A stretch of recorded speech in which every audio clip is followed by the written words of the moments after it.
现在适合将闲钱存放在越南银行吗？是否该继续持有越南盾？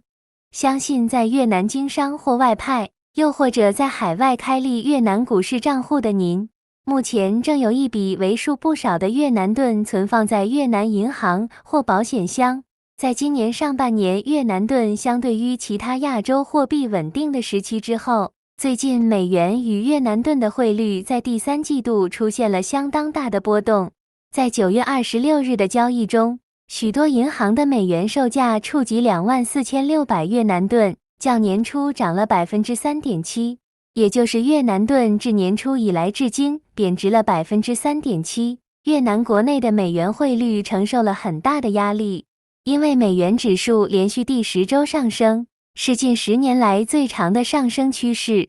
截至9月27日，美元指数达到了 106.5 点，是自年初以来的最高水平。美元的价格上升反映了投资者对联准会最新会议结果的货币政策预期的调整。具体来说，联准会最新发布的信息进一步强化了对货币政策更为鹰派的看法，包括在2023年底可能再次升息，且高利率将在2024年长时间的维持，这是推动美元指数上升趋势的主要因素。同时也对其他国家的货币，如越南盾、人民币、日元或欧元都不太有利。目前美国联准会的基准利率略大于越南国家银行的基准利率，其利差大约为1个百分点，而最新联准会的货币政策又强化了双方利差的幅度，对美元与越南盾的汇率造成了更大的压力。为了减轻汇率压力，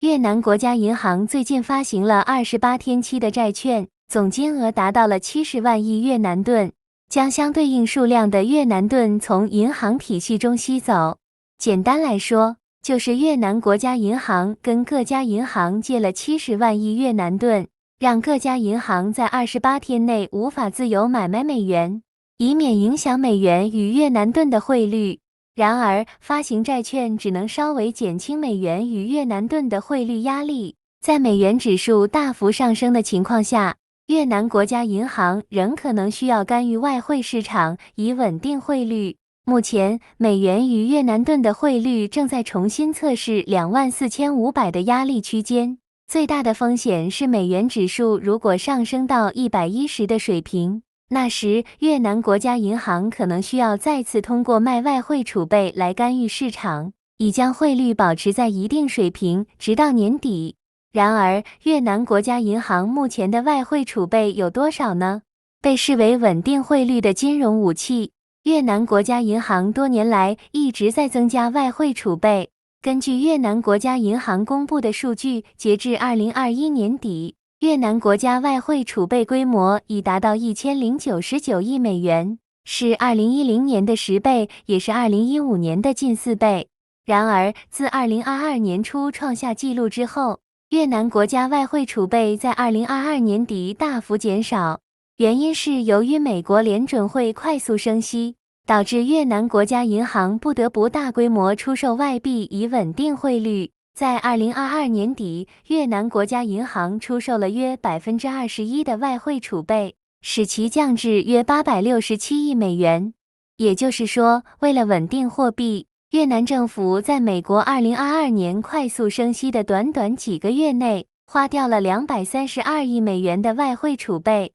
在大规模出售外币稳定汇率后，自2022年底以来，越南国家银行重新开始购买外币。因为国际市场上的美元指数下降有助于减轻国内汇率的压力。在2023年初，越南国家银行已经购买了约60亿美元。截至目前的越南国家外汇储备数据尚未经国家银行公开发布，但根据信用评级机构穆迪预测，不包括黄金在内，越南国家的外汇储备将在2023年底达到950亿美元。因为越南国家银行正在积极储备美元。从以上数据我们可以得知，当汇率发生剧烈波动时，越南国家为了捍卫越南盾，短短几个月就用掉232亿美元的外汇储备。但想要增加外汇储备金，花了1年的时间却只能增加83亿美元。由于目前联准会仍维持鹰派作风，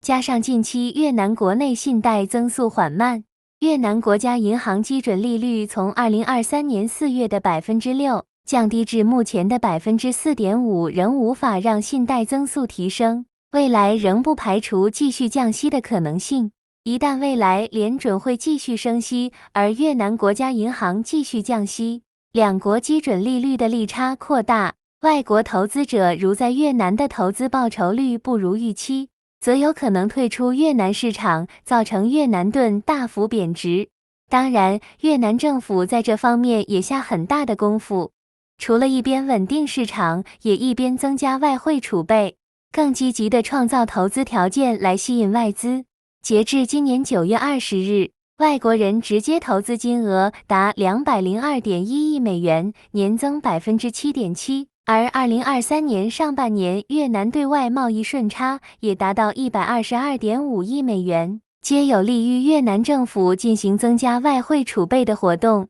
而越南的经济专家也在多次的会议上建议，在下调越南国家银行基准利率的同时，也要注意美元与越南盾的汇率风险。但身为外国人的我们，也要有预备方案来应对任何紧急情况。与其他国家货币对比，越南盾对美元是一个长期来看只贬不升的货币，加上越南国家有外汇管制，遇到紧急情况时不一定能将钱马上转换成外币汇出海外。因此，如果您在越南的钱无法达到预期的投资报酬率，或者是暂时不知道要如何使用的闲钱正存放在越南的银行或保险箱，那也许现在正是时候需要重新规划您的资产配置了。以上是本期影片的内容，希望对您投资在越南的资产配置有所帮助。祝您早日达到财富自由，谢谢您的观看。